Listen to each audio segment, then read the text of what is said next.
Ada gereja yang menetapkan perpuluhan, mengharuskan, mewajibkan, memaksakan. Ada gereja yang membiarkan tidak ada atau berkata terserah. Perintah perpuluhan mungkin tidak jelas dalam perjanjian baru, tapi bukan berarti kita tidak memberi untuk pekerjaan Tuhan. Lalu kita mau memberikan 1/10 dari omset atau hasil akhir setelah kita mengurangi banyak hal, menurut saya nggak apa-apa. Jangan sampai jemaat itu akhirnya takut memberi karena lihat tongkrongan kita, tampilan kita langsung mencerminkan, wah ini pendeta sudah lebih makmur daripada jemaat. Jadi pada waktu memberi tadi itu tidak peduli yang terima lebih kaya dari yang memberi.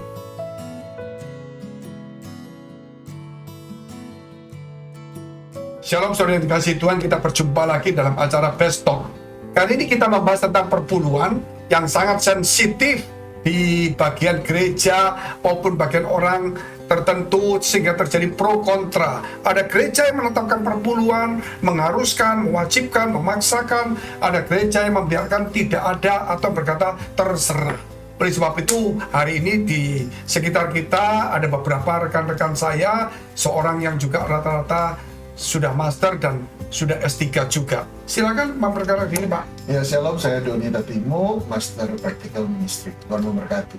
Saya Juanda, apa kabar? Saya Hendrian, puji Tuhan, shalom.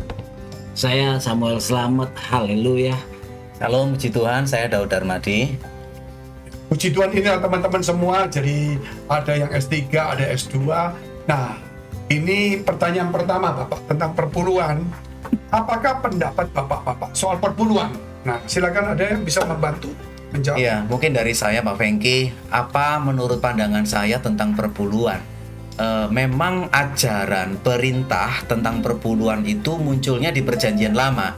Mungkin kita akan sedikit sulit untuk mencari ayat tentang perpuluhan dalam suatu perintah yang diajarkan oleh Yesus atau para murid. Bahkan kalau kita mau jujur bisa jadi juga tidak ada, gitu kan? Nah, justru Tuhan Yesus sendiri juga pernah mengecam peribadatan orang Farisi. Dia berkata dalam Lukas 11 ayat 42, "Tetapi celakalah kamu, hai orang-orang Farisi, sebab kamu membayar perpuluhan dari selasi, inggu, dan segala jenis sayuran, tetapi kamu mengabaikan keadilan dan kasih Allah. Yang satu harus dilakukan dan yang lain jangan diabaikan."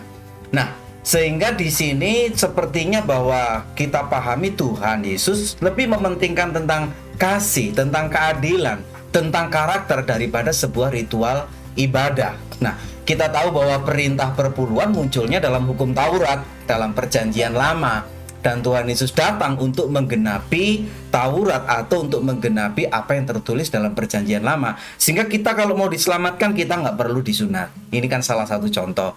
Kemudian juga Tuhan memperbaharui, mentransformasi hukum Taurat yang kita kenal kemudian menjadi hukum Kristus. Sehingga gereja pada zaman sekarang ini sudah semestinya hidup dalam perjanjian baru. Karena perjanjian lama itu kan adalah perjanjian antara Allah dengan bangsa Israel. Kita tahu bahwa semua yang tertulis dalam PL adalah firman Allah. Itu semua kita setuju. Tetapi bagaimana kita gereja memandang perjanjian lama dari kacamata hukum Kristus, kita memerlukan sebuah penafsiran-penafsiran yang berbeda karena kita hidup dalam ajaran Yesus, dalam hukum Kristus. Nah, demikian juga dengan perpuluhan, sehingga perintah untuk memberikan perpuluhan itu secara terang benderang adalah perintah Allah pada masa perjanjian lama kepada bangsa Israel. Nah, apakah sekarang orang Kristen kemudian tidak diperintahkan untuk perpuluhan? Perintah perpuluhan mungkin tidak jelas dalam perjanjian baru, tapi bukan berarti kita tidak memberi untuk pekerjaan Tuhan.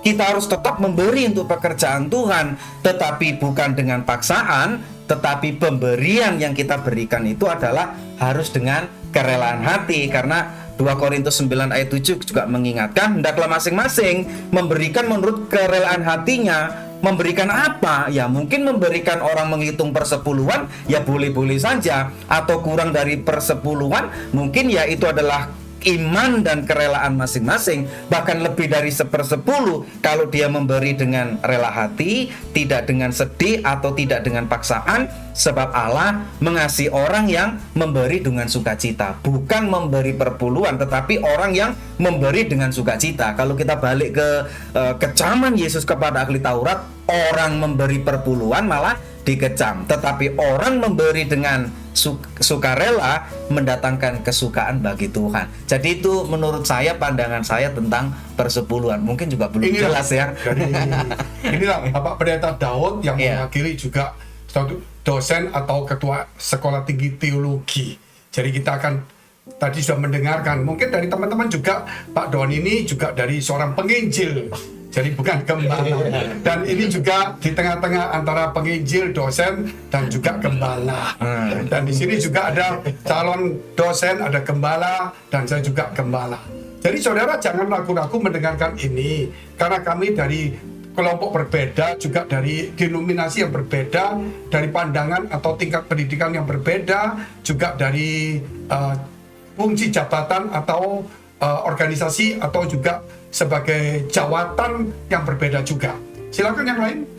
Kalau saya Pak, kejadian pemberian suatu bentuk perpuluhan itu, kalau saya pelajari di firman Tuhan, itu pertama kali adalah malah dari ide seorang yang bernama Abraham. Ketika dia berperang dan dia menang dapat jarahan, lalu dia sisihkan hasil jarahannya itu untuk diberikan kepada orang yang dia hormati, orang yang dia segani, yang hal ini adalah si Melkisedek Raja Salem itu. Sehingga artinya kalau saya boleh lihat tentang perpuluhan ini, sekali lagi walaupun saya ini gembala juga, seharusnya memang bapak-bapak juga tahu, ibu juga tahu, paling tidak kan kita mengertinya begini.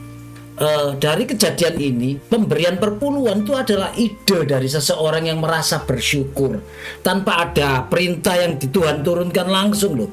Memang si Taurat waktu itu belum ada, tetapi dari kejadian Abraham memberi perpuluhan itu sampai kepada keturunannya, ke Yakub, keturunannya ke bangsa Israel, sampai dan seterusnya sampai hari-hari ini juga kegiatan itu mereka tetap lakukan.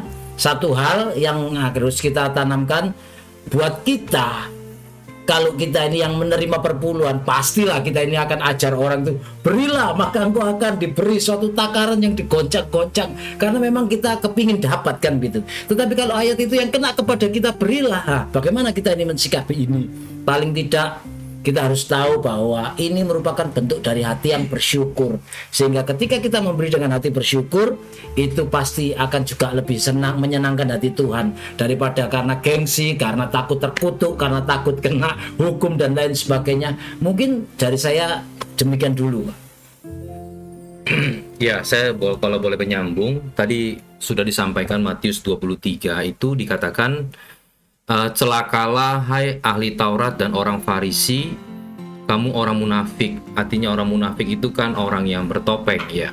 Sebab persepuluhan dan selasi, adas manis dan seterusnya itu kamu berikan.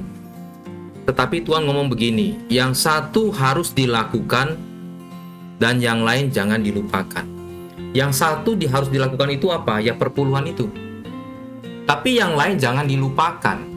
Tuhan juga mengharuskan persepuluhan, tapi yang lain jangan dilakukan. Artinya apa? Artinya jangan sampai kita ini salah kaprah, ya. Tidak juga melakukan sesuatu, tapi yang lain juga dilakukan. Artinya begini, banyak orang melihat ayat ini, akhirnya wah, gak usah persembahan deh, gak usah persepuluhan deh. Yang penting saya itu harus adil, saya mengasihi. Nah, bagaimana kita bisa adil? Bagaimana kita bisa mengasihi kalau kita juga tidak memberi di dalam pekerjaan Tuhan? Nah, adil artinya begini, kalau saya punya, saya kalau lihat orang miskin, orang susah, masa saya nggak bantu? Saya kalau punya, kalau lihat gereja, pekerjaan Tuhan kurang, masa saya nggak adil sih? Di mana kasih saya? Nah, artinya Tuhan lagi mengecam ahli Taurat yang artinya tuh mereka melakukan kegiatan-kegiatan ibadah, tapi mereka nggak adil. Mereka nggak melakukan kasih, mereka hanya menerima. Menurut saya persepuluhan itu boleh. Yang tidak menjadi baik atau benar adalah persepuluhan begitu itu masuk di dalam gereja, itu digunakan secara pribadi.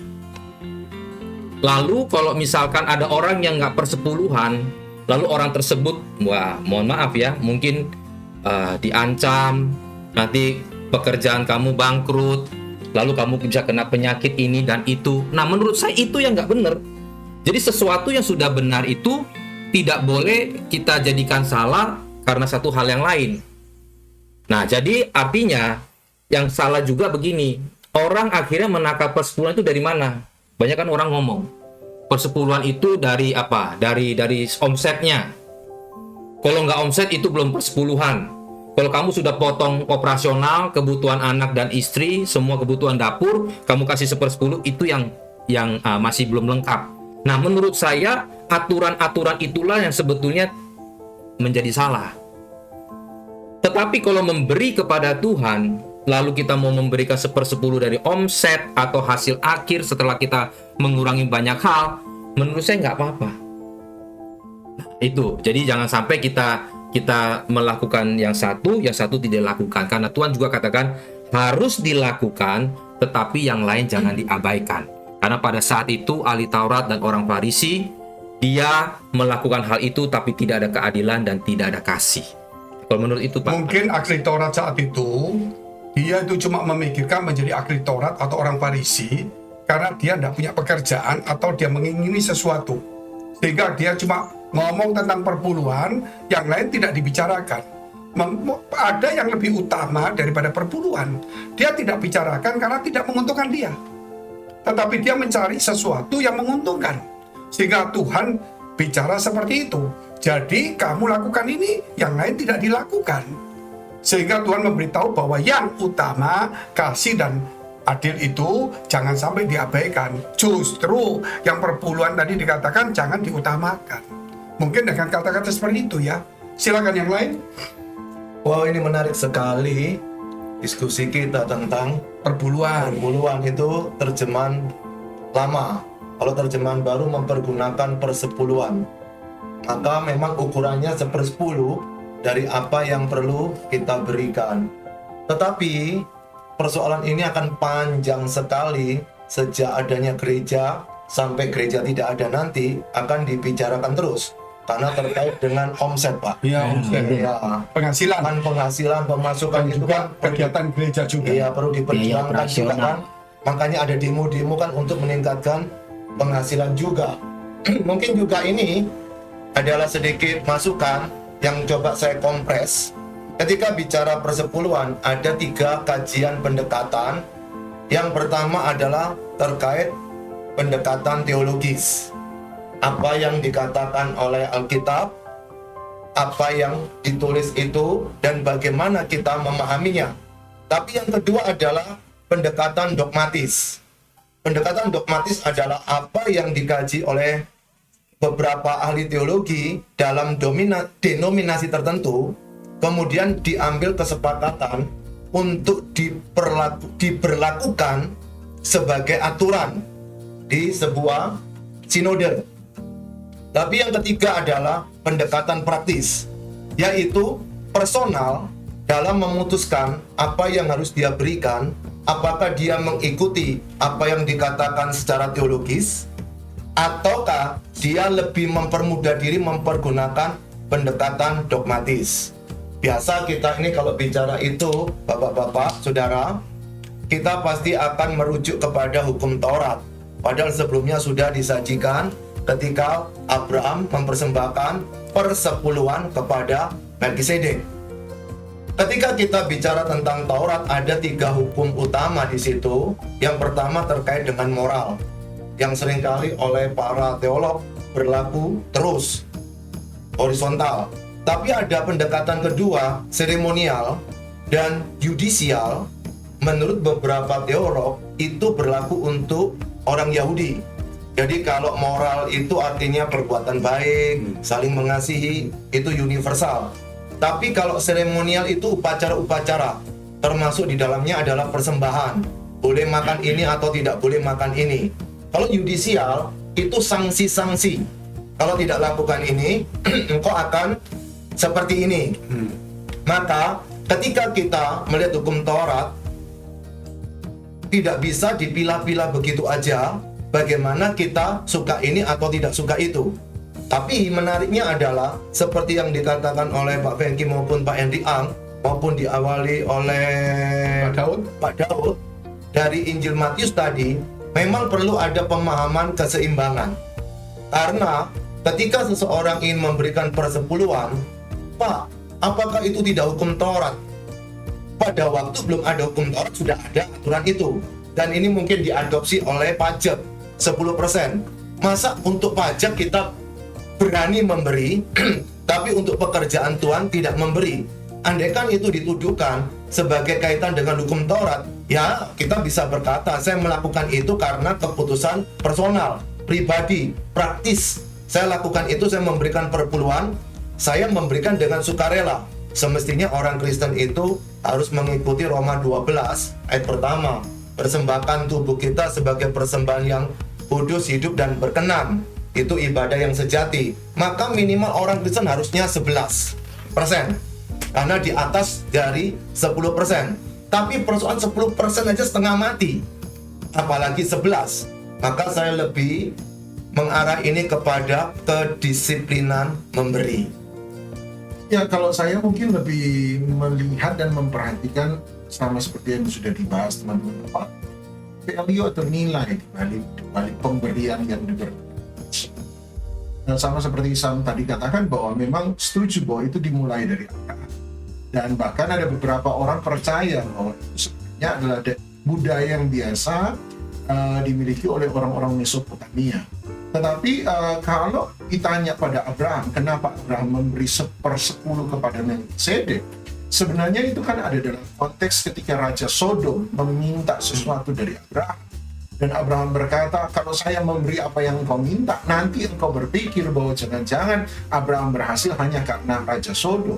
Itu sebabnya Abraham tidak memberikan kepada Raja Sodom, dia memberikan kepada Melkisedek.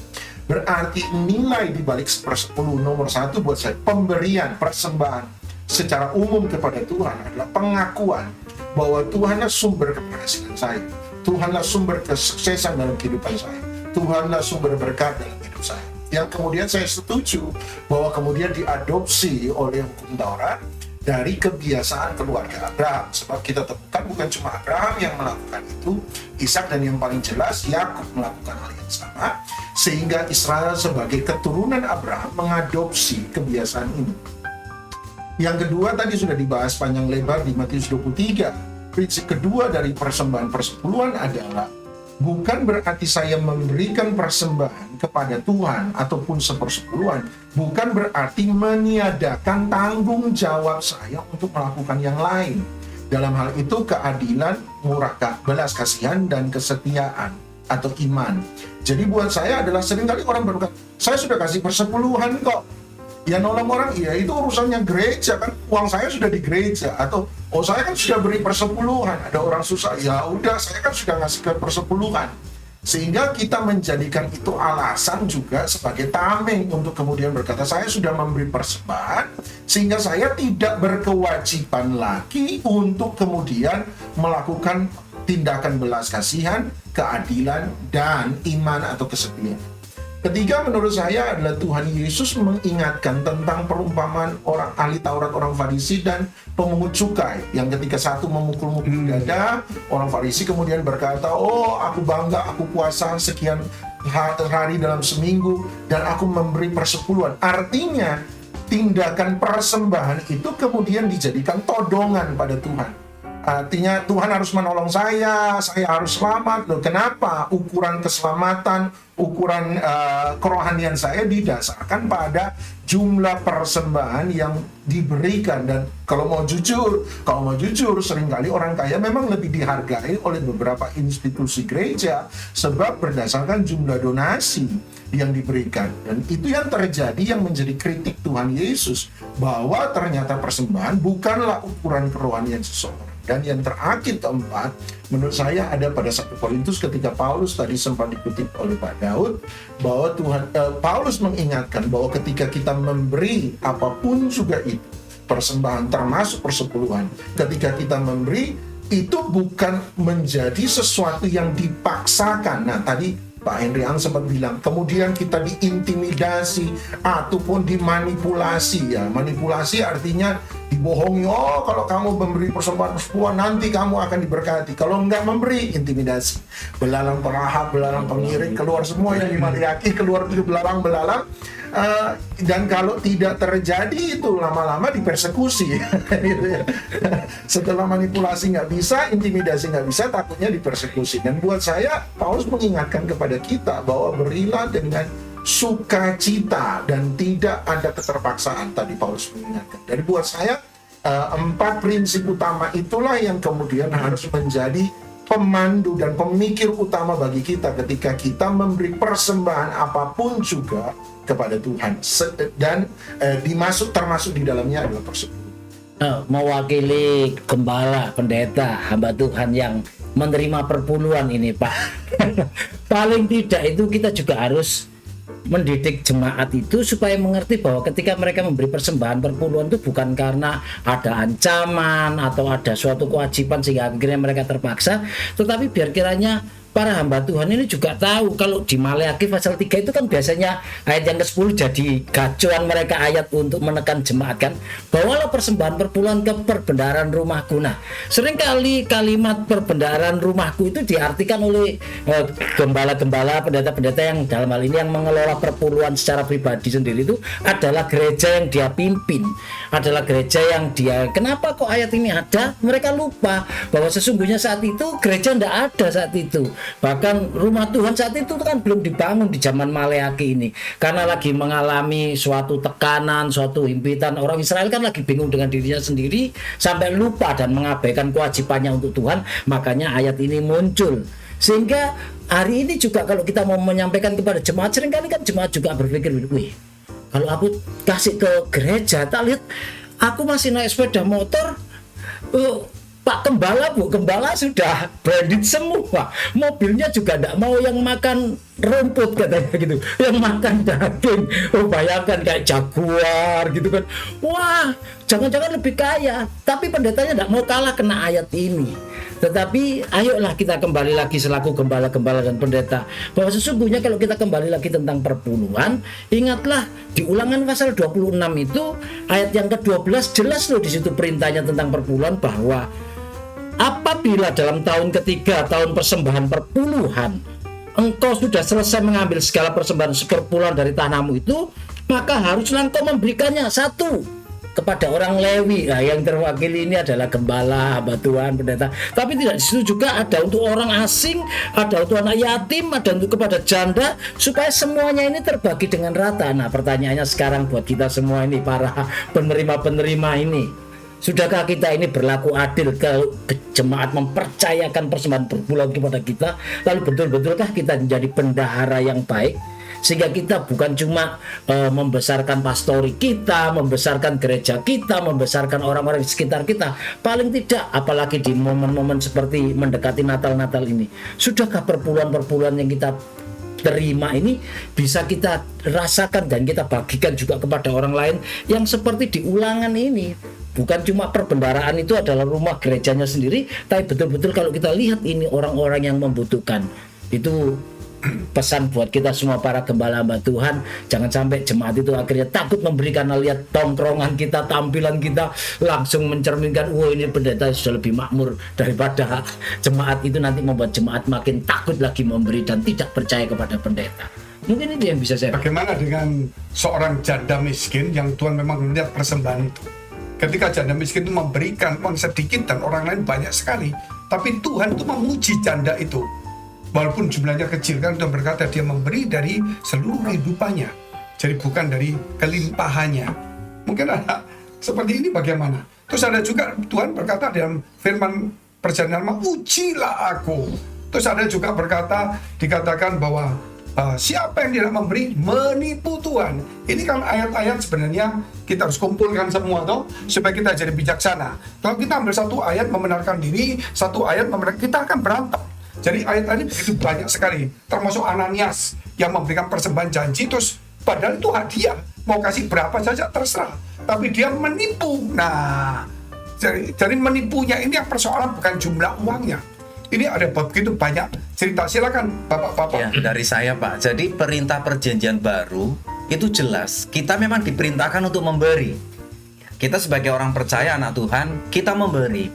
Dan satu syarat memberi adalah dengan hati yang penuh sukacita, dengan hati yang sukarela.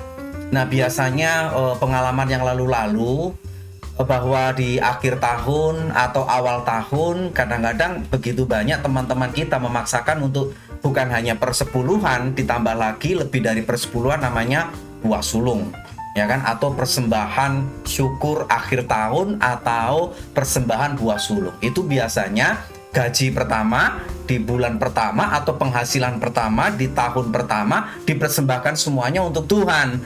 Nah, jadi ini kan berarti memanipulasi beberapa teks firman Tuhan untuk mendukung. Nah, sehingga ketika kita mendengar kata sepersepuluhan, sebenarnya kita juga nggak usah takut, ya kan? Kalau kita cinta Tuhan, kita memberi dengan sukarela, kita bisa membeli bahkan bukan hanya sepersepuluh, ya. Lebih daripada itu, karena Tuhan perintahkan dalam perjanjian baru bahwa memang kita harus memberi. Tetapi memberinya bukan dengan paksaan, tapi harus dengan sukacita. Sehingga kita gereja dengan ya tentu kalau kita menganut suatu sinode tertentu, kita punya dogmatika tertentu di gereja itu ya. Dogmatika itu memang untuk ditaati. Kalau kita memang sudah komitmen ada di suatu sinode tertentu, gereja tertentu yang menggariskan dogmatika demikian, kita harus taati. Karena kalau kita tidak, tentu kita melanggar aturan gereja, dogma gereja gitu.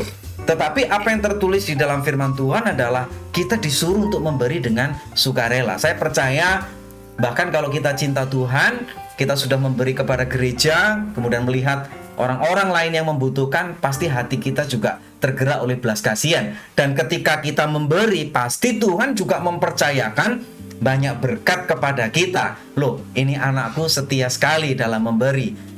Contoh misalnya 1/10 aja dengan disiplin, bahkan lebih daripada itu. Tentu Tuhan juga akan mempercayakan berkat yang begitu banyak.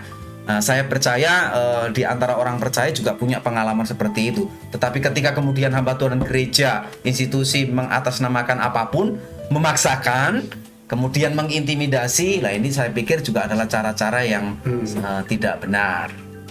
Ada juga kan saya pernah dengar pengajaran bahwa di dalam melakukan firman-firman Tuhan itu ada yang penting, ada yang harus, kan begitu Pak ya. Saya pikir perpuluhan itu juga penting. Tapi yang lebih harus itu adalah kasihlah Tuhan Allahmu dengan segenap hatimu, dengan segenap jiwamu, dengan segenap kekuatanmu, dan kasihlah sesamamu manusia dengan seperti dirimu sendiri. Sehingga kalau kita ngomong tentang mengasihi Tuhan dengan segenap hati, pikiran, itu pasti nilainya lebih daripada 1/10 seperti yang tadi Pak Fengki sampaikan tentang persembahan janda yang cuma 2 peser. Tapi 2 peser itu adalah keseluruhan dari hidup sang janda itu. Sehingga akhirnya jangan pernah bangga dengan perpuluhan kita, tapi juga hati-hati kalau kita tidak pernah membeli perpuluhan. Karena memang Tuhan lebih mementingkan yang harus ini tadi loh. Itu yang harus kita tekankan kepada jemaat, supaya jemaat ini memberinya dengan sukacita dan sukarela. Seperti itu. Iya, jadi kalau saya boleh tambah, Ananias itu artinya kan dikatakan memberi sebagian, 50% ya. Kalau janda miskin itu 100%. Nah, lalu ada juga muncul katanya 1/10. Jadi mana nih sebetulnya yang harus didahulukan? Tapi kalau kita lihat dari perjanjian baru, memang Tuhan mengutamakan hati. Ikhlas, bagaimana dia sikap hatinya kepada Tuhan. Jadi itu memang yang harus diutamakan. Nah, nanti karena bertepatan itu dari perjanjian lama 1/10, lalu itu ada orang yang mengadopsi 1/10-nya, menurut saya itu adalah aturan satu aliran atau gereja. Sah-sah saja. Nah, tetapi sesungguhnya adalah hatinya itu bagaimana dia kepada Tuhan. Apakah dia menipu seperti Ananias dan Safira? Lalu apakah seperti orang Farisi dengan kepada si janda itu yang dia terlalu membanggakan dirinya memberi dari kelimpahannya dia memberi, ya, tetapi dia juga mengecilkan orang lain, dia meremehkan orang lain. Artinya sikap-sikap ini yang Tuhan mau terlebih dahulu. Nah, sekarang kenapa akhirnya muncul 1/10 itu? Itu menurut saya mereka ngambil dari perjanjian lama, dan menurut saya di tempat agama apapun ada itu, ya. Mereka ada yang 1%, ada yang 2%, ada yang sekian persen. Nah, mungkin juga karena sudah banyak jemaatnya atau juga sudah mungkin banyak umatnya, mereka akhirnya mengambil 1/10 itu yang diadopsi. Nah, akhirnya mengabaikan nih esensi dari bagaimana dia harus sikap hatinya kepada Tuhan saat memberi. Saya kalau boleh kasih contoh kasus begini. Ini sama-sama Kristen ya. Jadi dia bertanya kepada saya, "Pak, bedanya gereja yang Bapak layani ini dengan gereja yang sekarang saya berjemaat. Kalau di tempat saya itu sangat ditekankan mengenai perpuluhan. Nah, kalau di tempat Bapak bagaimana? Bapak ada nggak perpuluhan? Di tempat kita ada, tapi itu bukan menjadi nomor 1. Nah, bedanya bagaimana? Saya kasih contoh begini. Kita bahkan bukan 10%, Pak. Bahkan hidup kita. Nah, kalau bicara hidup artinya kan 100%. Contoh, kita misalkan mau dagangan. Waktu kita dagang ini, kalau orang yang konotasinya hanya 10%, dagangnya mau bagaimanapun, dia nggak peduli caranya. Yang penting setelah nanti saya hasil, ada cuan, 10% tak kasih ke gereja. Itu ukuran karena ditekankan 10% ya. Caranya, sikap hatinya nggak perlu. Gereja juga nggak pusing. Yang penting terima 10%. Saya sebagai penerima hasil itu, saya juga nggak pusing 10-nya. Saya sudah melakukan kewajiban saya, yang penting 90%-nya saya terima kan. Nah, tapi kalau di gereja kita ditekankan bagaimana kita dagangnya, bagaimana sikap hati kita. Sehingga kalau dagang itu harus melakukan hal-hal yang curang, yang palsu, yang tidak baik, lebih baik kita nggak ambil. Maka 100% kita kasih kepada Tuhan. Besar mana? Nah, jadi itulah yang ditekankan di dalam gereja yang kita melayani ini. Jadi sekali lagi bukan mengenai persembahannya atau berapa persennya, tapi hidup sikap hati kita kepada Tuhan, dan sekaligus kita juga jangan lupa memberi untuk pekerjaan Tuhan. Itu tambahan dari saya. Ya, yang kedua lah, bagaimana menurut Alkitab soal perpuluhan yang dipaksakan dan yang diutamakan. Saya menyambung tadi tentang kasus Maleakhi 3 ayat yang ke-10.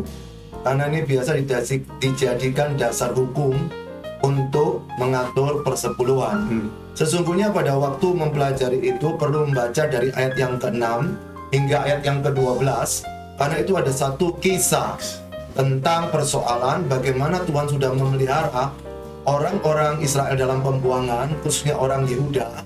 Kemudian mereka kembali ke tempat itu, tetapi mereka tidak lagi memperhatikan rumah ibadah pada waktu itu. Lalu muncullah melalui Maleakhi tentang kisah tersebut. Itu tidak bisa diputus, kemudian diambil ayat yang ke-10. Contoh, perhatikan di ayat yang ke-10 tadi kan bawalah persepuluhan. Tapi kita lihat ayat yang ke-8. Ayat yang ke-8, ini seperti yang Pak Fendi katakan, bolehkah manusia menipu Allah? Tapi Tuhan Allah ini jujur ya. Namun kamu menipu aku, berarti Tuhan Allah aja bisa ditipu kan, hebat sekali ini orang. Tetapi kamu berkata, Tuhan Allah bertanya kepada mereka lagi, tapi kamu berkata, dengan cara bagaimanakah kami menipu engkau?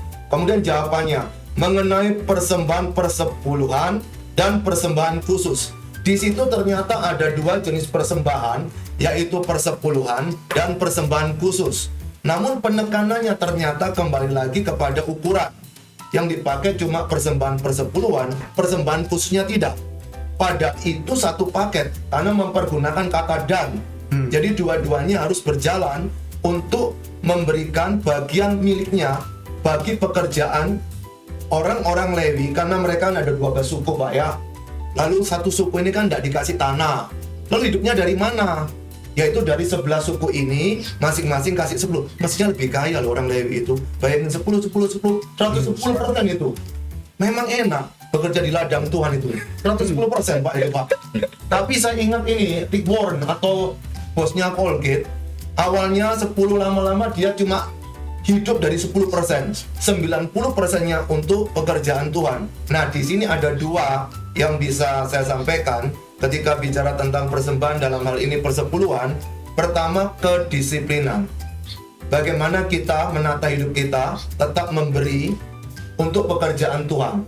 Lalu kemudian ada sinode yang mengatur dengan ukuran 10 yang mbok ya gitu loh, mbok cocok 10%. Jadi kalau 1M Ada ya ada paling tidak gitu ya. Bukan kata-kata. iya. Supaya orang jauh, kayak gitu. Paling tidak. Mbok itu apa? Mbok itu hasilkan sendiri lah. Sekolah saya dulu.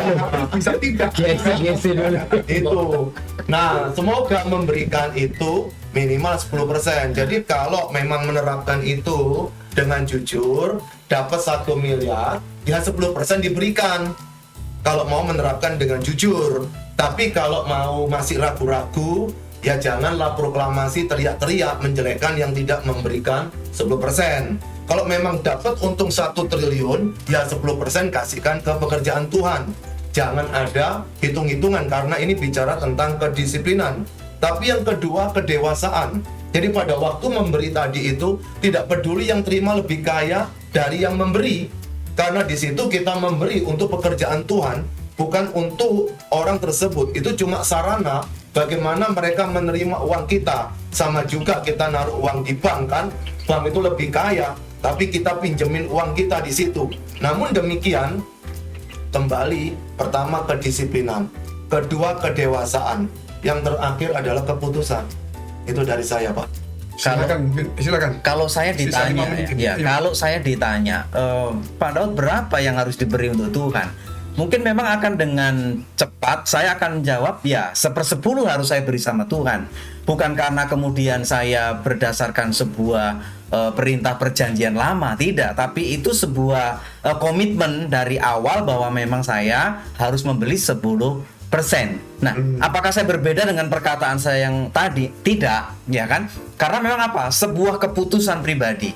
Saya menyambung apa yang disampaikan oleh Pak Juanda. Pada akhirnya ketika membaca, merenungkan, kemudian melayani, juga melihat kebutuhan tiap-tiap hari, pada akhirnya ketika kita memberikan 10%, kita tidak kekurangan ternyata. Kita hidup dengan 90% itu tidak kekurangan. Jadi ini merupakan sebuah keputusan pribadi. Saya pada akhirnya memutuskan bahwa memberi minimalnya gitu ya, kalau boleh saya omong, minimalnya saya harus membeli 10%. Tapi kemudian saya juga harus melihat di sekitar kita, di sekitar saya, siapa yang membutuhkan. Kalau memang kita harus memberi lebih, kita harus memberi lebih. Tapi kalau misalnya kita belum bisa memberi lebih, meskipun ada orang memaksakan, nah bagaimana kita bisa memberi lebih? Sekalipun misalnya kita dipaksa. Jadi saya kurang setuju dengan orang atau dengan institusi mengatasnamakan dogmatika atau apapun yang kemudian memaksakan sebuah pemberian untuk Tuhan. Ya, saya pribadi memang lebih setuju bahwa kemudian tidak dikhususkan dengan istilah persepuluhan atau apa. Ya, saya lebih suka melihat itu sebagai bagian dari persembahan secara umum. Apakah gereja mula-mula kemudian memberi persepuluhan? Enggak, mereka memberi persembahan. Betul. Persembahan dan meletakkan apa yang mereka miliki dari kerelaan masing-masing di kaki para rasul-rasul untuk kekayaan para rasul-rasul kah? Jawabannya enggak. Untuk sebab mereka melihat kebutuhan-kebutuhan yang ada di sekitar rumah Tuhan paling tidak hari itu. Saya masih ingat Pak Fengki pernah bilang, jadi saya mengatasnamakan Pak Fengki.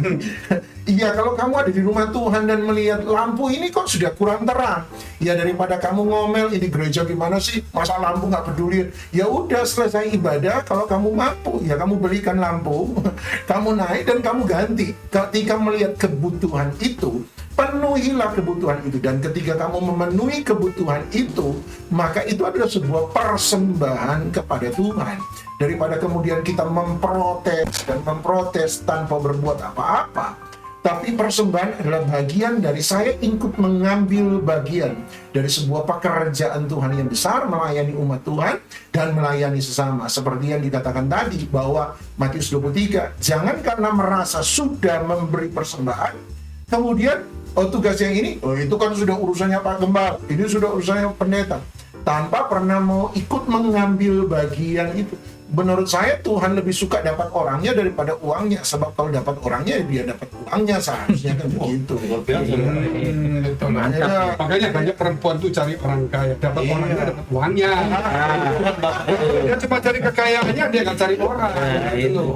Dia nipu, ngerampok. Jadi enak milih uangnya ya. Nah, itu waktunya habis sekali. Tetapi saya boleh menyimpulkan dari sebenarnya bukan soal value materi yang diperhitungkan, tetapi hati dan hidup seseorang itu yang harus diutamakan.